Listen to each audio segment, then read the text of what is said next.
Hey guys, welcome back to RS Car Premium.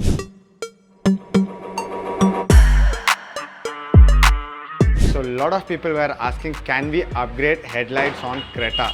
So only we can upgrade only on fog lights. So what is the solution you have as part of RS Car Premium? So we can change with your existing headlight and we can add an aftermarket projector to it. So when we open the headlights, we found that it isn't reflector LEDs. You get 3 sets of reflector LEDs, and if you see here, right, the LEDs are here, it will reflect and it used to give you the output.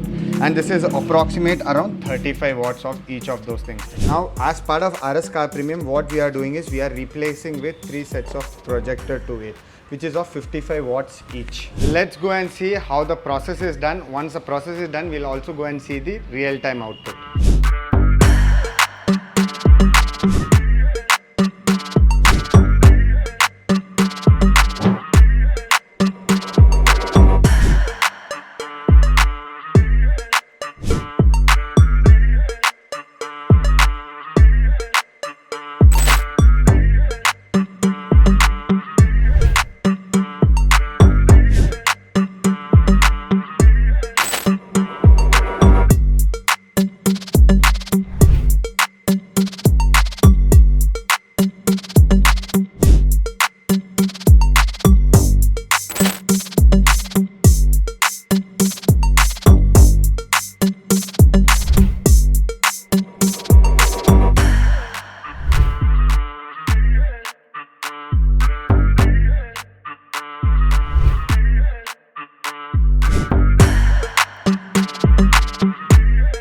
So if you guys wanted to get a car upgraded with good quality projector, please reach out to RS Car Premium.